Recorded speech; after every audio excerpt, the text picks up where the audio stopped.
لحافدونی یعنی همون جایی که آدم توش قل بخوره و آروم شه.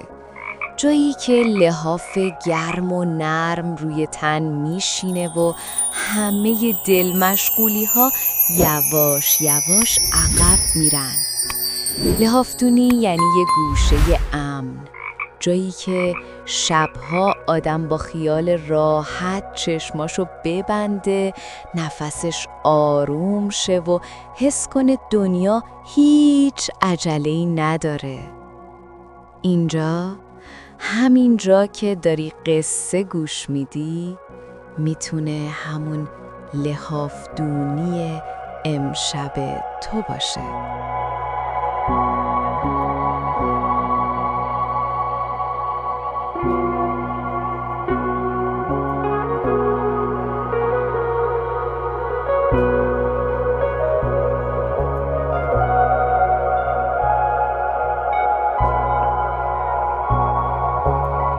به نام خدایی که آرامش رو خلق کرد. سلام، خوش اومدی به لحافدونی امشب. حالا وقتشه تا افکار منفی و بیفایده رو رها کنی و در آرامش گرم و نرم لحافدونی به خواب بری. پس لحاف گرم و نرم رو خودت بکش و با 3 نفس عمیق به داستان امشب ما گوش کن.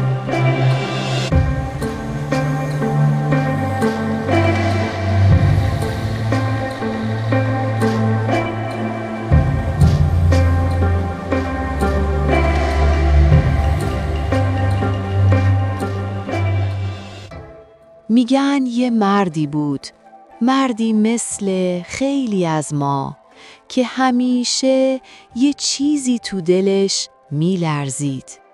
ترس‌هایی که خودش دقیق نمیدونست از کجا اومده، ولی همیشه همراهش بودن.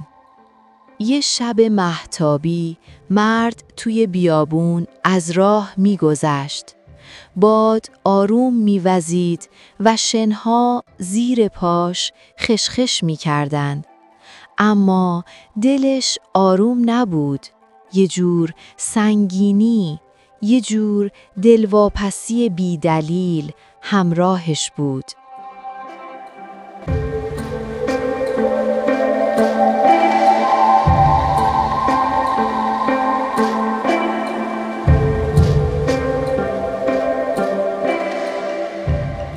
همینطور که جلو میرفت، یه سایه رو زمین دید.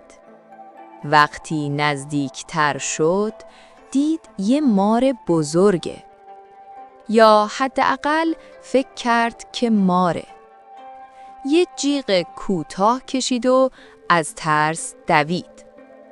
آنقدر هول شد که نتونست راه رو درست ببینه و یهو پاش لغزید و افتاد توی چاه تاریک. تو تاریکی افتاد پایین و به سختی نفس میکشید. صدای قلبش تو گوشش میکوبید. با خودش گفت تمومه، دیگه کارم ساخت است. حتما پایین چاه مار باشه یا 1000 تا موجود ترسناک دیگه.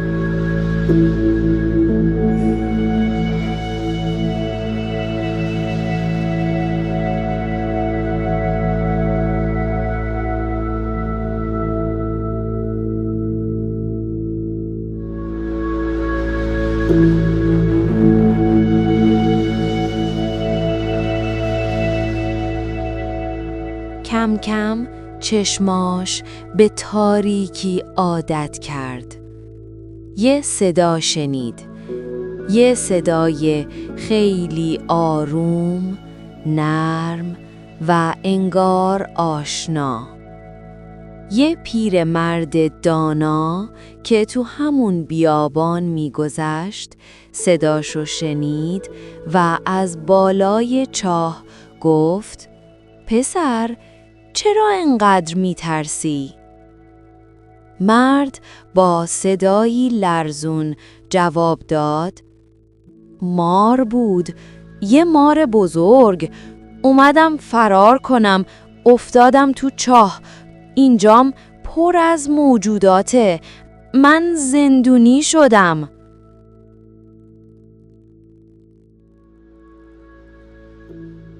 پیرمرد یک چراغ کوچیک آورد و نورشو انداخت تو چاه.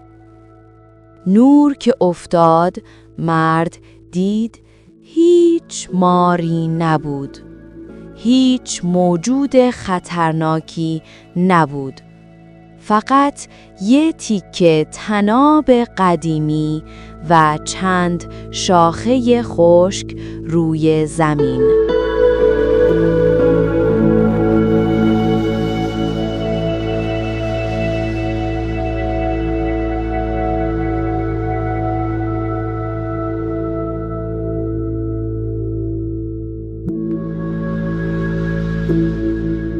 مرد خشکش زد.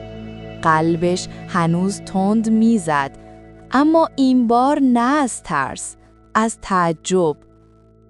پیرمرد آروم گفت: ببین، تو از یه چیز خیالی فرار کردی، اما واقعاً آسیب ندیدی.